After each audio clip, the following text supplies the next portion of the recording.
Here are the American economy's vital statistics. Since President Obama took office in January 2009, the median household income level has dropped by 7.3%. That means that the average American family has effectively lost a month's worth of pay. In fact, some economists argue that the Obama recovery has actually been worse for the American people than the recession that happened under the previous president, George Bush.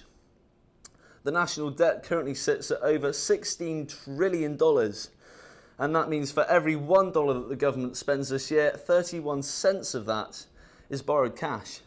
During his first year in power, Obama took the national budget deficit up to a record $1.4 billion. It has come down slightly since then and now stands at $1.1 billion. Inflation throughout the Obama years has remained low, which has kept rising living costs at bay. But the biggest headache of all is unemployment in the country, which almost doubled in Obama's first 2 years, meaning that around 1 in 10 Americans were jobless. It now sits at 8.2%. Now let's look at how the two candidates plan to tackle this situation. Unlike the British government, President Obama has been reluctant to cut spending in the economy. The Democrat insisted on borrowing more money to bail out the stalled automotive industry, among other things.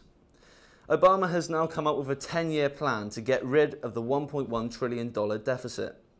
He wants to eliminate the Bush era of tax cuts for households earning over $250,000 a year. And he also promises to not let the government spending get out of control. The idea is to invest in the US economy and create jobs through new projects such as building a new hospital. The problem is, all these projects cost money that the government doesn't have, and it's already racked up a colossal bill on its overdraft. In summary then, Obama wants to invest in new projects which will hopefully employ more people. He also wants to reduce the deficit over a longer period of time and increase taxes on the rich.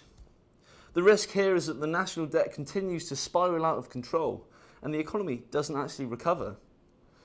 Meanwhile, Mitt Romney says he would reduce government spending much faster and deeper than the president has, much like the US government is doing right now. But he seems reluctant to say exactly which areas of the budget he would reduce. One thing is for certain though, President Obama's Obamacare law would be scrapped and replaced, resulting in a huge saving on healthcare costs to the state. The Republican argues that taxing people more and effectively taking away a bigger proportion of their cash will make them feel poorer and so they'll be less inclined to spend.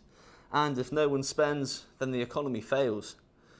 He will be cutting personal tax rates, which is always a hit with the voters. Saving the government's money means that it can begin to pay off that mountain of debt.